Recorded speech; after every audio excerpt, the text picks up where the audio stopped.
Welcome to GlobalPolicyCast, a podcast which opens the inner workings of international governance through conversations with those who have shaped policy from insight to impact. Hosted by Insights International with its co-founder Arpit Chaturvedi and Suresh Kumar, a career civil servant with nearly 40 years of implementing policy on the ground. Global ideas, real governance. Welcome to GlobalPolicyCast. Why do democratic institutions feel under strain across the world today, and what could it take to make them work better? In today's episode, we are joined by Professor Ian Shapiro, Sterling Professor of Political Science and Global Affairs at Yale University, and one of the most influential scholars writing and thinking on democracy, power, and accountability today. We discuss how democratic institutions can be redesigned to deliver fairer outcomes and what effective leadership looks like in polarized times. Most importantly, we discuss what practical reforms can strengthen democracy in the face of economic insecurity and global uncertainty. Professor Ian Shapiro from Yale University.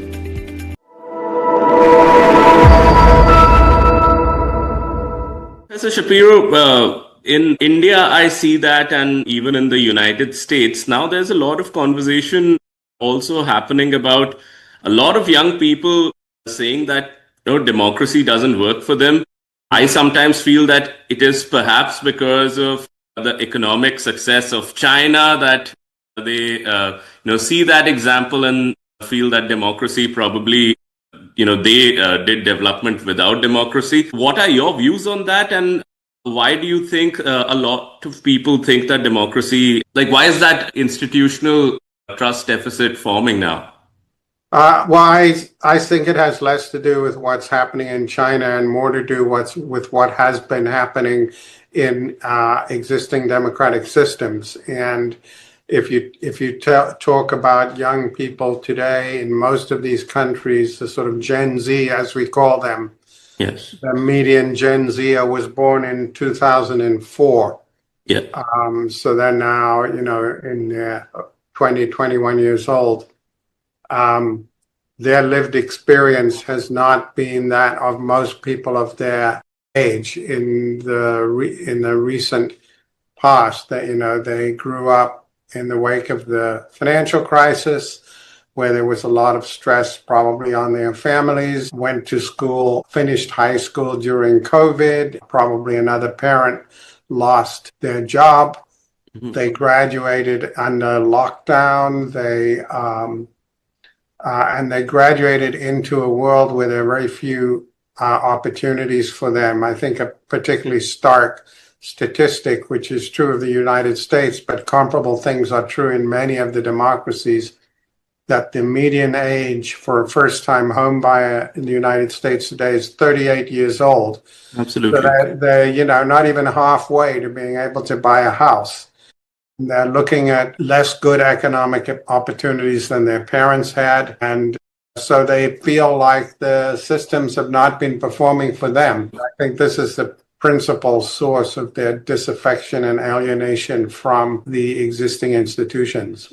Yes. And you said that it's not so much about the Chinese example, but also about some of the institutional design challenges in the democracy today. What are those institutional design challenges, according to you? Well, I would put it slightly differently. I think it's the way in which the political elites have responded to the economic changes of the last 4 decades. So I think that what has been happening and has accelerated in the last decade, but really got going at the end of the 1970s in all of the older democracies and indeed in the newer democracies as well, was the apparent failure of Keynesian economics to deal with the stagflation of the 1970s, threw it into disrepute and created the opening for neoliberal economics, which had been hovering around in think tanks for decades, but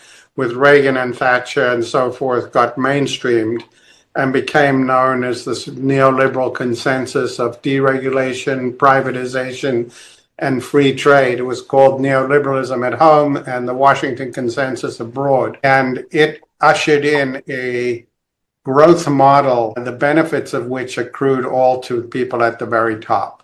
And so you had, for 4.5 decades now, largely in the bottom 90% of the population of all of these democracies, you had long-term wage stagnation. Yeah. Whereas the people at the top were doing fine. And I think that went into overdrive with the collapse of communism, communist economic models. There was really, as Margaret Thatcher's famous phrase, there is no alternative, T-I-N-A, Tina. And I think that was hegemonic until the financial crisis, when the legitimacy of that order was destroyed because the claim of the Westerners, particularly US-based financial elites, to not know how to run the world economy and how to run their own economies was shattered. They didn't realize it. And so they carried right on. And I think in the wake of the financial crisis, as the stock markets came back and the people at the top did fine, but the tens of millions of people in the mainstream economies did not. They lost their homes, their downward mobility continued. But what had changed now was they were mobilizable by people with anti-system parties and candidates. And we started to see this beginning in 2016. And so I think this whole advent of populist politics is basically attributable to that. And I think that the apparent failure of the political system to deal with that has prompted demands for much greater grassroots control of political parties and also fragmentation of political parties, as the mainstream parties, which had all converged on this neoliberal consensus, were not delivering anything for their traditional constituencies. So eventually they lost confidence in them and were mobilizable by others. And I still feel, Dr. Shapiro, that the new folks who began to dominate these parties still eventually, either played in the hands of oligopolists or were representing at some level oligopolists. So the initial tension that led to the loss of faith in the neoliberals does not get resolved even with this new solution. Oh, absolutely. I think for two main reasons. One is, in most of these countries, these people have been out of power. So they're essentially in opposition. And therefore, the question whether or not their policies work is not put to the test. India and the United States being the two notable exceptions here, to some extent, I guess, on the Netherlands as well. But in most of these countries, the AfD in Germany or Reform in the UK, they're basically opposition parties. So it's not obvious that, whether their policies would or wouldn't work. Where they are in power, their policies don't work. They don't produce inclusive growth, and they depend on a lot of very heroic assumptions, shall we say, about how the world works. And you can see, I think, where they have been in office, like incumbents everywhere, they've lost support. So, Trump lost in 2020. He got back now, but his popularity is already at a historic low. Modi lost his majority in the last election. And so I think the discipline of governing sort of shines light on many of the fictions behind these these parties rest on. Yeah. So before I hand it to Mr. Suresh Kumar, I'm thinking that if I am an oligopolist, then I am having it good both ways, because if an old school neoliberal party comes into power, then they're talking about free markets and they are not necessarily going to come after me because I'm a business. And if this new, populists come, then they are still eventually going to, drive my agenda and just package it in a different way. Well, I don't think I agree with that, because, one of the small reasons for hope is that the policies that these parties pursue are actually very bad for business elites in the medium run, because protectionism is bad for them. I think that huge numbers of very alienated working and middle class people is very bad for them. The obvious analogy is to the 90s, where in Europe, where many business elites thought that they could take advantage of the emergence of Hitler and of fascism and manipulate them for their own ends, and they quickly discovered that they lost control of the genie that they had unleashed.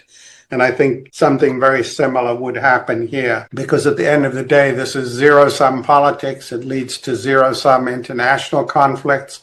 It leads to zero-sum standoffs. I think, within countries, where if you have, in all of the older democracies, you have increasing old age dependency ratios for demographic reasons.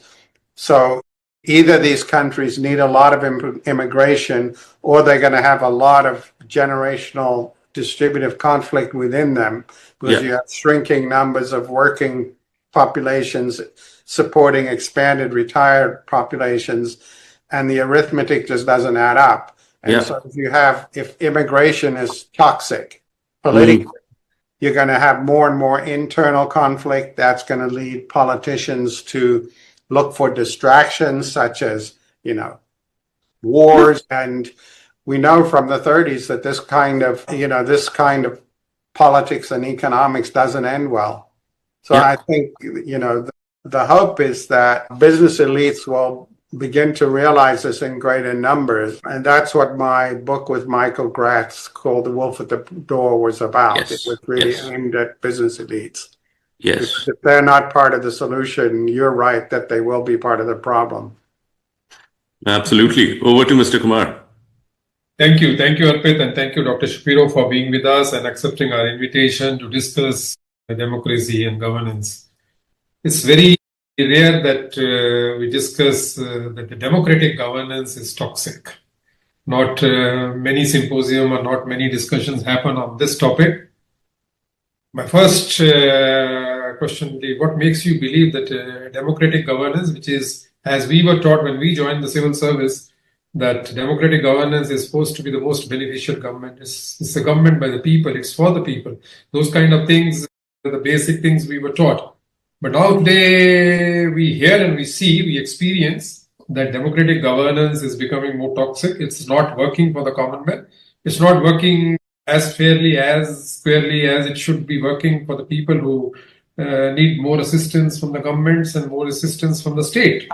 What makes you believe that the democratic governance is not working as appropriately as in common interest and in public interest that it should be? Is it because the executive in the democratic country has become weak, has become more stronger, and the legislatures have become weak? Is it because the legislatures, legislative assemblies, the parliament, the national parliament are not performing what they should be performing?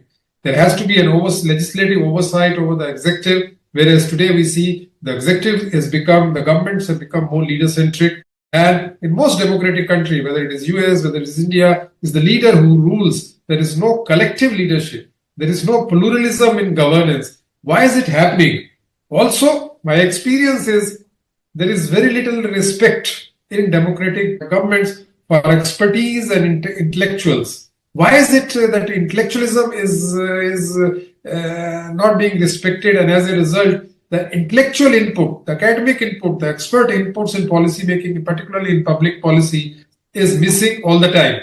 Now, this authoritarian executive is not that it is happening now. It was, we saw it in India in 1975 also. The country's prime minister for the first time promulgated the internal emergency and just assumed all the powers, kind of putting most of the opposition leaders in jails and not allowing anything happen beyond her wishes. That time, even the justice system was manipulated to her advantage. Today, when we see the judiciary, it's probably going the same way. Judiciary supports more executive and goes the way executive wants it. I know this kind of a confusion, this kind of a disturbance in the democratic governance Probably I see no reason, because it's generally elected government. The elections are held very regularly, I would say, generally as per the rule book. But unfortunately, the elected governments are not delivering justice, or not delivering what people expect them. They're not meeting the aspirations of the people. You spoke about Gen Zs. Gen Zs, the recent happenings in the neighborhood in our neighborhood in Nepal, and what is we saw recently in the state of Bihar in India. I mean, whatever may be the legal position, the fact is there is some kind of a resentment against the executive, against the national government, against the party which has been elected despite anti-incumbency. Now, why is it all happening?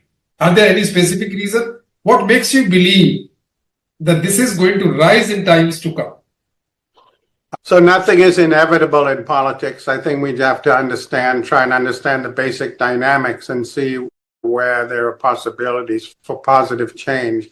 I do think that the core of the political problem is the failure of legislatures and political parties in them to deliver for most voters.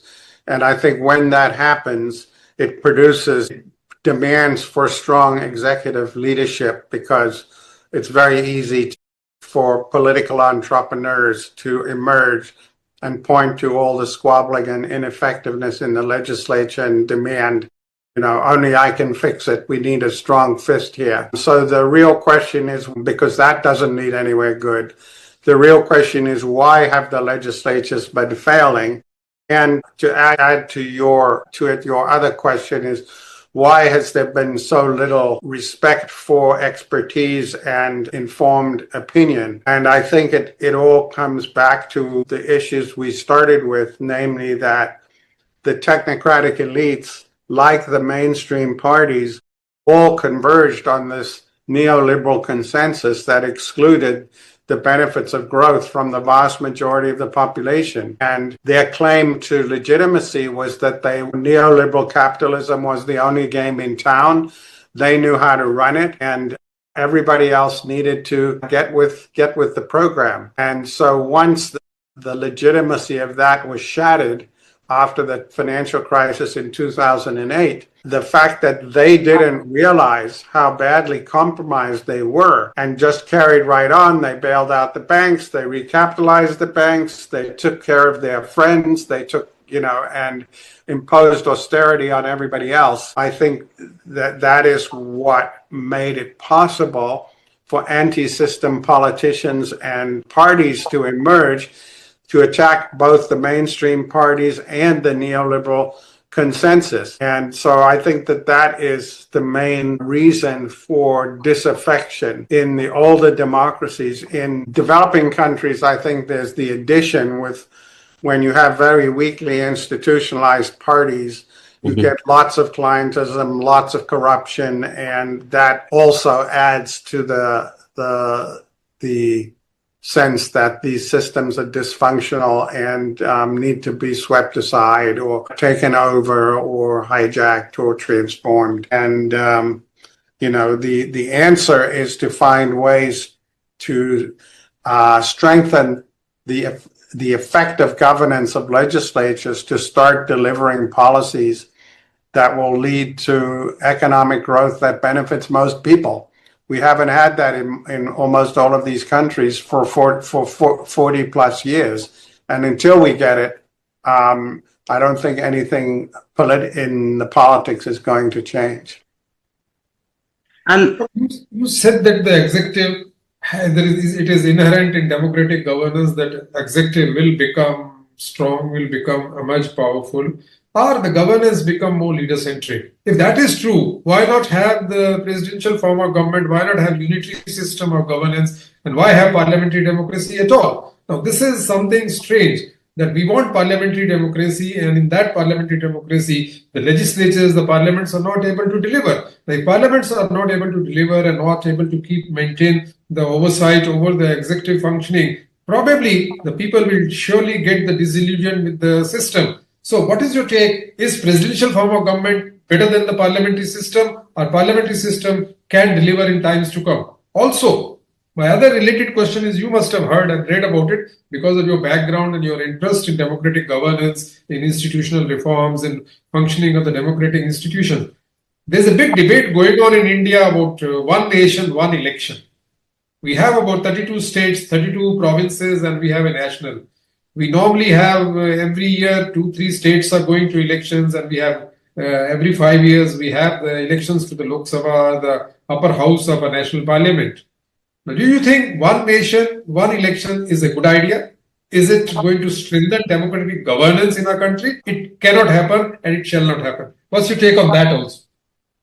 So I think on your first question, I agree with Churchill's line that democracy is the worst system except for the others. I think that anyone who thinks all of the research on authoritarian...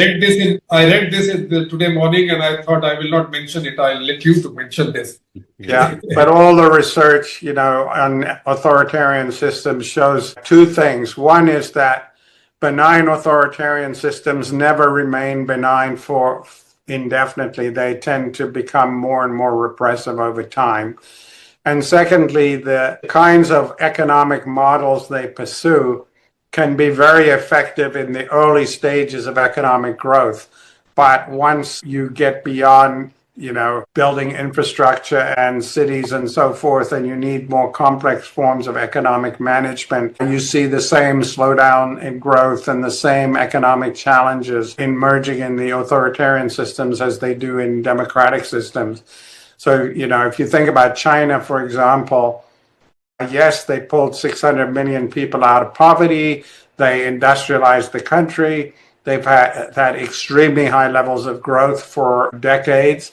But their big challenge now is that they too have a new population who grew up with very high expectations of increasing growth and increasing quality and standard of living, and now they're facing a big slowdown in growth. And, their biggest challenge is readjusting expectations from the population about that.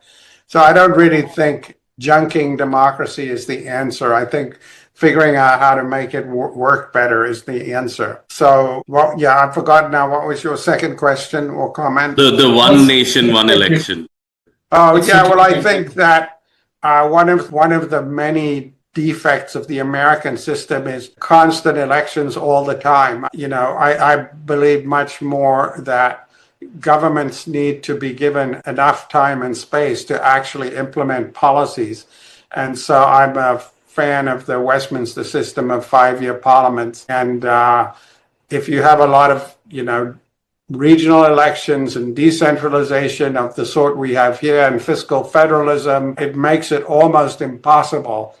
I mean, if you just look at the fights that are going on about health insurance in the United States this very week, a big part of it is a byproduct of federalism, that many of the states fought against the national health insurance system from the beginning and when it was instituted in 2010, and have made it much more difficult to actually come up with coherent policies. So I think that I'm a believer in decentralized administration, but not decentralized policy making and politics.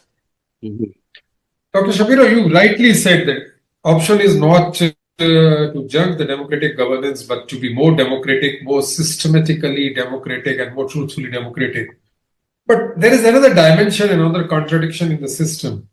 As and when the executive fails, people say, let's go to the judicial forum, let's go to the judiciary and get a judicial review done. Correction in the mistakes, in the wrongs committed by executive, the expectations are from the judiciary or the judicial system to deliver. Nobody is talking of that. If executive goes wrong, the legislature's oversight should be stronger, legislative review should be stronger, legislative reforms and legislative corrections should be such that the executive is not able to make mistakes, the kind of mistakes or the wrong policies or wrong actions they take. Why is it there is more dependence on the judicial system or judicial review than on the legislature? If we are always dependent on judicial review and the judicial system or judiciary, which is seen even in now it's happening even in USA, then legislative by ipso facto becomes very weak, or kind of people see it as an unresponsive organization. Legislatures are these days being seen as forums and as institutions which are not delivering. And executive does what they like. Leader does, head of the government, a democratic government does what he or she likes. And as if anything goes wrong, anything goes against the public interest, or the opposition political parties do not like it, they rush to the judicial forum, the apex court, the Supreme Court of India, or the highest court in the USA, and then try to get justice. And their justice is not as affordable, as easy as it seems to be. Either the cases are not decided, or they are decided but at a very heavy cost. So what should be done? What kind of a correction? If the democracy cannot be judged, it has to be functional. It has to function for the common good. What kind of a reforms you think can work, particularly in a country as big as India? So I should, it's important that I say I am not an expert on India, and I know a lot more about I know a lot more about the US and Europe and African politics than I do about Indian politics. So I shouldn't be the one opining about what should be happening in India. I think generally speaking, courts are greatly overrated as sources of solution to the problems of democracy.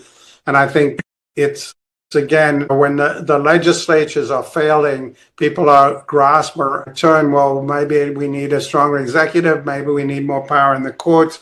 But at the end of the day, what has to happen is make it possible for the legislatures to function.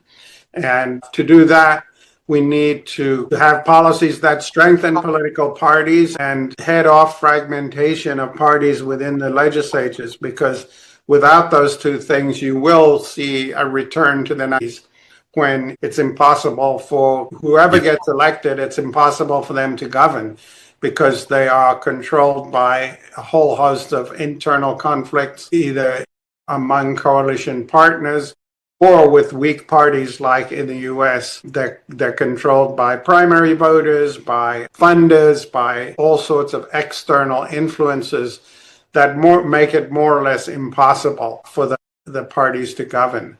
So what's needed is policies to limit fragmentation in multi-party systems, like higher thresholds, and reforms like that. And then in two-party systems, reforms to strengthen the parties, make primaries less important, have more competitive districts. I mean, there's a whole raft of reforms that would strengthen parties and make it more feasible for governments to implement the policies that they actually run on and might have some chance of working. Until you get that, we will stagger from crisis to crisis in most of these countries. And so, my book, Responsible Parties, was addressed to the sorts of political reforms that would help in different types of electoral systems. And I do think that is where we have to go. But none of it will work unless there's an evolution towards economic models that produce growth that is widely shared. Because it should be obvious that since we see this toxic politics emerge in two-party systems, in multi-party systems, in single-party dominant systems, it's not going to be the case. Often in the US, people say, oh, we need a multi-party system, but look at Germany, look at Austria, look at the Netherlands, look at France, it's clearly, it's not the case that, I think rearranging and reforming political systems is important. Without fundamental change in economic development models and strategies, political reform tends to be rearranging the deck chairs on the Titanic. You cannot have a growth model that for decades and decades and decades benefits a tiny percentage of the population and expect everybody else to just go along with it indefinitely.